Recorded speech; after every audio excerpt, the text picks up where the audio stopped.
நீங்கள் ப்ரொடக்ஷன் சர்வீஸில் வாங்குற விற்கிறதுக்கு ஃபேஸ்புக் மார்க்கெட் பிளேஸ் பாவிக்கிற ஒரு ஆளாக இருப்பீங்கன்னு சொன்னால் இந்த வீடியோ ஃபுல்லாக பாருங்கள். ஃபேஸ்புக் மார்க்கெட் பிளேஸில் இருக்கிற பிரச்சனை என்ன, ஃபேஸ்புக் மார்க்கெட் பிளேஸில் ஸ்கேம் ஆகாமல் அதுக்கு அல்டர்னேட்டிவான ஆப்ஷன் என்னங்கிற எல்லா விஷயத்தையுமே இந்த வீடியோவில் சொல்ல போகிறேன். இப்போ உங்களுக்கு இது பிரயோசனப்படாட்டியும் ஃப்யூச்சரில் இது பிரயோசனப்படும். ஸோ அந்த வீடியோவை சேவ் பண்ணி வச்சுட்டு இந்த வீடியோ ஃபுல்லாக பாருங்கள். ஃபேஸ்புக் மார்க்கெட் பிளேஸில் இருக்கிற முதலாவது மிகப்பெரிய பிரச்சனை என்னன்னு சொன்னால் 100% எல்லாமே ஃபேக். இல்லை நீங்கள் ஏதாவது ஒன்று தேடுவீங்கன்னு சொன்னால் இல்லை வார ரிசல்ட்ஸ் இல்லை 10 ரிசல்ட்ஸில் ஒன்று தான் உண்மை, மற்ற அவ்வளோ 9 ஃபேக். யார் வேணுனாலும் ஒரு ஃபேக் இமெயில் ஒன்று க்ரியேட் பண்ணி ஒரு ஃபேக் ஃபேஸ்புக் ப்ரொஃபைல் ஒன்று க்ரியேட் பண்ணி யார் வேணுனாலும் என்கிட்ட அது இருக்குன்னு சொல்லி கூகுளில் இமேஜ் எடுத்து போடையிலும். ரெண்டாவது, நீங்கள் ஏதாவது ஃபேஸ்புக் மார்க்கெட் பிளேஸில் உங்களோட உண்மையான ஏதாவது ஒரு பொருளை விற்க போகிறீங்கன்னு சொன்னால் நீங்கள் விற்ற எக்ஸ்பீரியன்ஸ் இருக்கும்னு சொன்னால் உங்களுக்கு நான் என்ன கதைக்கு விளங்கும்.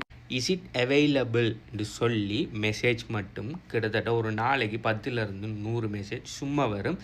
எஸ் அவைலபிள்னு சொல்லி நீங்கள் ரிப்ளை பண்ணுவீங்க, ஆனால் அங்காலேருந்து ரிப்ளை வராது. ஜஸ்ட் இஸ் இட் அவைலபிள்னு மட்டும் ரிப்ளை வந்து கிடக்கும். அப்படி 100 பேர் மெசேஜ் பண்ணுறதுல ஏதோ ஒருவன் உங்களோட ப்ராடக்டை வாங்குறேன்னு சொல்லி அக்ரி பண்ணினதுக்கு பிறகு பேமெண்ட் அனுப்புடான்னு சொல்லி சொன்னால் பேமெண்ட் அனுப்புகிறேன்னு சொல்லி போட்டு உங்களுக்கு ஃபேக் இன்ட்ராக்டிவ் ட்ரான்ஸ்ஃபர் அப்படி ஃபேக் பேமெண்ட் ஸ்க்ரீன்ஷாட் அப்படி இல்லைன்னு சொன்னால் என் ஃப்ரெண்டு உங்களுக்கு அந்த மாதிரி பணத்தை அனுப்புவார் இதுன்னு சொல்லி அவ்வளோ ஸ்கேம் நடந்துகிட்டு இருக்குது. நான் சொல்கிற நம்பாட்டி ஃபேஸ்புக் மார்க்கெட் பிளேஸ் ஸ்கேம்னு சொல்லி நீங்கள் டிக்டாக்ல சர்ச் பண்ணாலே 100 கணக்கில் வீடியோ பார்க்கலாம். ரியல் ஆக்களுக்கு நடந்த ஸ்கேம்ஸ்.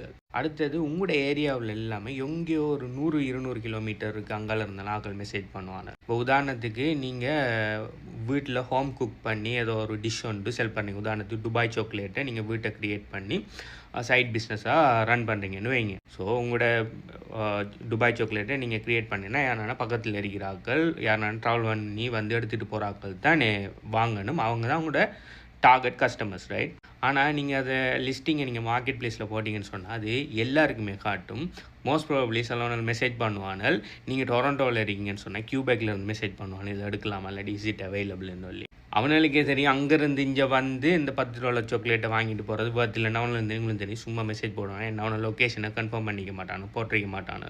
அடுத்தது 5வது பார்த்தீங்கன்னு சொன்னால் நோ ரெப்யூட்டேஷன். அடுத்தது அக்கௌண்டபிலிட்டி. அதாவது இப்போ ஃபேஸ்புக் மார்க்கெட் பிளேஸில் ஒரு ப்ரொஃபைல் ஒன்று ஏதாவது ஒன்று போட்டிருக்காங்க அப்படி யாராவது உங்களுக்கு மெசேஜ் பண்ணுறாங்கன்னு சொன்னால் அவங்க ட்ரஸ்டபிள் ஆக்கலாம், அவங்க நல்ல ஆக்கலாம், உண்மையான ஆக்கலாம், உண்மையிலே விசாரிக்காங்களா இல்லை ஃபேக்கான ஆக்கலாம், ஸ்கேமர்ஸான்னு சொல்லி பார்க்குறதுக்கு எந்த விதமான ஒரு ஆப்ஷனும் இல்லை. அடுத்தது ப்ரைஸை கன்ஃபார்ம் பண்ணிவிட்டு கோஸ் பண்ணுற, அதாவது எல்லாமே ஓகே $20 அதை வாங்கணும்னு சொல்லி எல்லாத்தையுமே கன்ஃபார்ம் பண்ணிவிட்டு ஓகே எப்போ வாங்குவீங்கன்னா நான் நாளைக்கு வரேன், 2க்கு வரேன், ப்ராடக்ட்டை வித்துறாதீங்க வைங்கன்னு சொல்லி கன்ஃபார்ம் பண்ணிவிட்டு ஏமாத்துறேன் கொஞ்சம் பேர். அதாவது நீங்கள் ஃபிசிக்கல் ப்ராடக்ட்ஸ் என்னென்ன செல் பண்ணுறீங்க இல்லாட்டி வாங்க போகிறீங்கன்னு சொன்னால் எங்கேயாச்சும் போய் அவங்கள மீட் பண்ணணும். அப்படி மீட் பண்ணக்குள்ளே யாருன்னே தெரியாத ஒரு ஸ்ட்ரேஞ்சர், ஜஸ்ட் ஒரு ப்ரொஃபைல் மட்டும்தான் இருக்கும். ஃபேஸ்புக்கில் ஒரு ஃபேக் நேம் ஒன்று இல்லை, ப்ரொஃபைல் பிக்சர் கூட இருக்காது. அவன் வந்து உங்களை வீட்டை வந்து நான் வாங்க போகிறேன். ரீசெண்டாக கூட ஒரு வீடியோவில் பார்த்தேன், யாரோ ஒருத்தன் ஏதோ டிவியோ சம்திங் வாங்குறது வீட்டுக்குள்ளே வந்து அந்த ஓனருக்கு பேஸ் ஸ்ப்ரே அடிச்சுட்டு அந்த ப்ராடக்ட்ஸை களவெடுத்துட்டு ஓடுறதுக்கு ட்ரை பண்ணக்குள்ளே அது பிறகு பாஞ்சி பிடிச்சி ஏதோ ஒரு வீடியோ ஒன்று கூட பார்த்தேன். நீங்கள் வேண்டாம் சர்ச் பண்ணி பார்த்துக்கொள்ளுங்க, ரீசெண்டாக நடந்தது டொரண்டோவில். ஸோ இப்படி ஸ்ட்ரேஞ்சர்ஸில் மீட் பண்ணுறது அதை விட பெரிய சேஃப்டி இஷ்யூ. ஸோ இவ்வளோ பிரச்சனைக்கு நீங்கள் இந்த ஃபேஸ்புக் மார்க்கெட் பிளேஸில் பை அண்ட் செல் பண்ணுறது. நான் கதைக்கிறது நீங்கள் ஃபேஸ்புக் மார்க்கெட் பிளேஸில் ஏதாவது ஒரு ப்ராடக்டை வாங்கியிருந்தாலோ அப்படி இல்லாட்டி நீங்கள் ஃபேஸ்புக் மார்க்கெட் பிளேஸில் ஏதோ ஒரு உங்களோட ப்ராடக்ட்டை விற்க போட்டிருந்தாலோ நான் என்ன கதைக்குன்னு சொல்லி உங்களுக்கு கிளியராக வழங்கும். அதுக்கு ஒரு சொல்யூஷனாக உருவாக்கப்பட்ட ஒரு ஆப்பை பற்றி தான் நான் இந்த வீடியோவில் கதைக்க போகிறேன். இந்த ஆப் பார்த்தீங்கன்னு சொன்னால் கனடா பேஸ்ட். கனடாவில் ஒர்க் ஆகும், ஆனால் கனடாவை தாண்டி வேறு ஏதாவது நாட்டில் எது ஒர்க் ஆகும் இல்லையான்னு சொல்லி ஐம் நாட் ஷுவர். நீங்கள் தான் ட்ரை பண்ணி பார்க்கணும். இந்த ஆப்பில் நீங்கள் ப்ராடக்ட் செல் பண்ண போகிறீங்கன்னு சொன்னாலும் சரி இல்லை ப்ராடக்டை வாங்க போகிறீங்கன்னு சொன்னாலும் சரி எல்லாருமே மினிமம் ஃபோனாவது வெரிஃபை பண்ணியிருக்கணும், அவங்களோட ஒரிஜினல் ஃபோன் நம்பரை வெரிஃபை பண்ணியிருக்கணும். ஸோ அதனால் நிறைய ஃபேக் ஐடிஸ்கள் உள்ளுக்கு வரதுக்கு எந்த சான்ஸும் இல்லை. நாளைக்கு யாராவது உங்களை ஸ்கேம் பண்ணிட்டாலோ ஸ்கேம் பண்ண முற்பட்டாலோ அவர் உடனே இந்த ஆப்பில் நீங்கள் கம்ப்ளைண்ட் பண்ணிங்கன்னு சொன்னால் அவங்க அந்த ப்ரொஃபைல்கிற ஃபோன் நம்பர் இதெல்லாம் எடுத்து அவங்க நீங்கள் மற்ற நடவடிக்கை அவங்கள ட்ராக் பண்ணுறதுக்கு ஈஸியாக அமையும். நீங்கள் போலீஸ்கிட்ட போகலாம். ஸோ ஃபேஸ்புக் மார்க்கெட் பிளேஸில் இருக்கிற ஃபேக் ஐடியோட செக் பண்ணுறதை விட ரியலான ஃபோன் வெரிஃபை பண்ணின பர்சனோட நீங்கள் கழிச்சு கொள்ளலாம் இந்த ஆப்பில். அடுத்தது, நீங்கள் போடுற லிஸ்டிங் இல்லாட்டி நீங்கள் ஏதாவது சர்ச் பண்ணக்குள்ளே அப்படி இல்லாட்டி யாருன்னா ஒரு ப்ராடக்ட் ஒன்று நீங்கள் போடக்குள்ளே பார்த்தீங்கன்னு சொன்னால் உங்களோட எக்ஸாக்ட் லொக்கேஷன் ஏரியாவை செலக்ட் பண்ணி தான் நீங்கள் போடுவீங்க.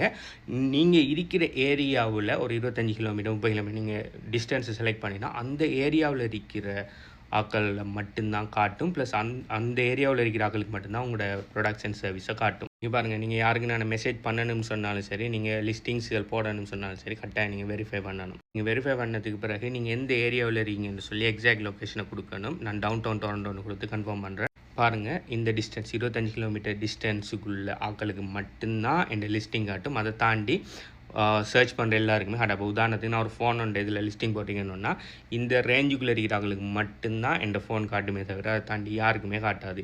இவர்கிட்ட இருந்து ஒரு ஆள் சர்ச் பண்ணுறோன்னா என் ஃபோன் காட்டாது. இதில் இன்னொரு ஆப்ஷன் ஒன்று ஸ்கேன் பண்ணி ப்ரைஸ் செக் பண்ணுற ஒரு ஆப்ஷன் உண்டு. இப்போ உங்கள்கிட்ட ஏதாவது ஒரு ப்ராடக்ட் ஒன்று இருக்கீங்கன்னு வைங்க. ஸோ உதாரணத்துக்கு இந்த மணிக்கூட நான் விற்க போகிறேன் வைங்க. ஓகே, ஆனால் எனக்கு இந்த மணிக்கூட ப்ரைஸ் என்ன, இது எவ்வளோ விற்கலான்னு சொல்லி எனக்கு ஒரு ஐடியா இல்லைன்னு சொன்னால் இந்த ஸ்கேன் ஃபீச்சரில் போய் இந்த மணிக்கூட ஸ்கேன் பண்ணினா அது இதே மாதிரி இருக்கிற எல்லா லிஸ்டிங்கையும் ஆன்லைனில் சர்ச் பண்ணி இதை இந்த ப்ரைஸுக்கு விற்கலாம், இந்த ப்ரைஸுக்கு லிஸ்ட் பண்ணலாம்னு சொல்லி அதே நம்மளுக்கு ஒரு ப்ரைஸ் மேட்ச் ஒன்று பண்ணித்தரும். அடுத்து பார்த்தீங்கன்னு சொன்னால் உங்களுக்கு தேவையான விஷயங்களை இப்படி சர்ச் பண்ணி எடுத்துக்கொள்ளலாம்.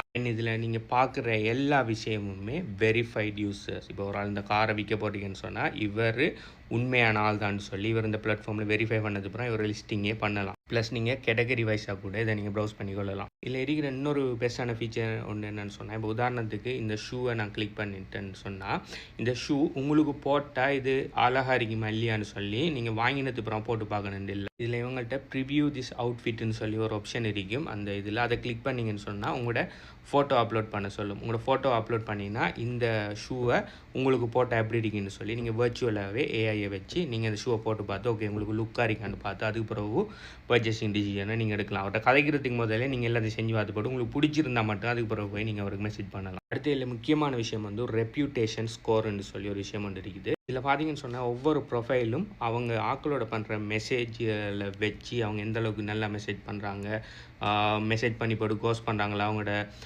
ரிப்ளைட டைமிங் என்ன மாதிரி இருக்கு, ரிப்ளை டைம் லைக் எவ்வளோ ஃபாஸ்ட்டாக ரிப்ளை பண்ணுறாங்க, இல்லை மெசேஜ் பண்ணி நாள் கணக்கில் காத்து வச்சுருக்காங்களா, அப்படி ஸ்கேம் பண்ணியிருக்காங்களாங்கிற வச்சு ஒவ்வொரு ப்ரொஃபைலுக்கும் ரெப்யூட்டேஷன் ஸ்கோர் ஒன்று கிடைக்கும். இப்படி ஹார்ட் மாதிரி கொடுப்பாங்க. ஸோ இந்த ப்ரொஃபைலுக்கு ரெப்யூட்டேஷன் ஸ்கோர் 1000க்கு 35 இருக்குது. ஓகே, இவர் மேபி ஒரு நியூ யூஸராக இருக்கலாம், இல்லாட்டி என்னான ஒரு வயலேஷன் ஒன்று செஞ்சிருக்கலாம். ஸோ இது பார்த்தீங்கன்னு சொன்னால் ஒரு ரெட் ஃப்ளாக். இது இன்னொரு ப்ரொஃபைல், இவர் ரெப்யூட்டேஷன் 86, அதை விட இது கூட. இப்படி பார்த்தீங்கன்னு சொன்னால் ரெப்யூட்டேஷன் ஒவ்வொரு ஸ்டேஜுக்கும் இருக்குது. ஓகே, ப்ளூ ஹார்ட், எல்லோ ஹார்ட்னு சொல்லி இப்படி போய் மேக்ஸிமம் 1000 வரைக்கும் ரெப்யூட்டேஷன் போகும். எல்லோ ஹார்ட் ஆஃப் கோல்டுங்கிறது தான் 500லேருந்து 999 வரைக்கும் இருக்கும். ஏன்னா ஒரு செல்லருக்கு இது மாதிரியான ஹார்ட் செல் இருக்குன்னு சொன்னால் அவர் ஒரு நல்ல செல்லர்னு சொல்லி நீங்கள் ஈஸியாக ஐடென்டிஃபை பண்ணிக்கொள்ளலாம். ஸோ நீங்கள் ஒரு ஸ்கேமர்ஸோடையோ டைம் வேஸ்டர்ஸோடையோ நீங்கள் டைம் வேஸ்ட் பண்ண வேண்டிய எந்த அவசியமும் இல்லை. ப்ளஸ் இது செல் பண்ணுறாங்களுக்கு மட்டும் இல்லை, நீங்கள் பையராக போய் நிறைய பேருக்கு மெசேஜ் பண்ணி போட்டு ஆக்களுக்கு அவங்க ரிப்ளை பண்ணினா திரும்ப கோஸ் பண்ணுவீங்க, இல்லாட்டி சும்மா சீட் அவைலபிள் கேட்டு போகிற ஆளாக இருப்பீங்கன்னு சொன்னால் உங்களோட ரெப்யூட்டேஷன் ஸ்கோரும் குறைஞ்சிட்டு போய் மோசமான ரெப்யூட்டேஷன் ஸ்கோரில் வந்து நின்றுடும். ஸோ நீங்கள் யாருக்கு நான் மெசேஜ் பண்ண போகல அவங்களுக்கு விளங்கும் உங்களோட ரெப்யூட்டேஷன் குறையிறீங்கன்னு சொல்லி அவங்க உங்களோட கதைக்க மாட்டாங்க. ஸோ இப்படியான விஷயம் இருக்கிறதால fewer scammers and no fake payments. Okay, எல்லாருமே வெரிஃபைட் பண்ணிக்காங்க. அவங்களோட ரெப்யூட்டேஷன் ஸ்கோர் இருக்கிறதால ஸ்கேமர்ஸ் ஆல்மோஸ்ட் 99% ஆஃப் தி ஸ்கேமர்ஸை இந்த ஆப்பில் இருந்து ரிமூவ் பண்ணிடுவாங்க. ஸோ நீங்கள் கதைக்கிறாக்கள் மோஸ்ட்லி ட்ரஸ்ட் பண்ணலாம். அடுத்தது இதில் இருக்கிறாக்கள்லாம் ஒரு சரௌண்டிங் ஏரியாவில் இருக்கிறாக்கள் மட்டும். அடுத்தது வெரிஃபைடான ஆக்கள்ங்கிறதால ஃபேஸ்புக் மார்க்கெட் பிளேஸை கம்பேர் பண்ணக்குள்ள மிகவும் சேஃபான ஒரு பிளாட்ஃபார்ம் இது. இந்த பிளாட்ஃபார்ம் பார்த்தீங்கன்னு சொன்னால் 100% ஃப்ரீ. இந்த பிளாட்ஃபார்மில் ஜாயின் பண்ணுற லிங்க் வேணும்னு சொன்னால் எனக்கு வாட்ஸ்அப் பண்ணுங்கள். என் வாட்ஸ்அப் டீட்டெயில்ஸ் வேணும்னு சொன்னால் என் நேமில் இருக்குது, என் பயோவில் இருக்குது. அப்படின்னு சொன்னால் எனக்கு டிரெக்ட் மெசேஜ் பண்ணுவீங்கன்னு சொன்னால் ஆட்டோ ரிப்ளை வரும். பை.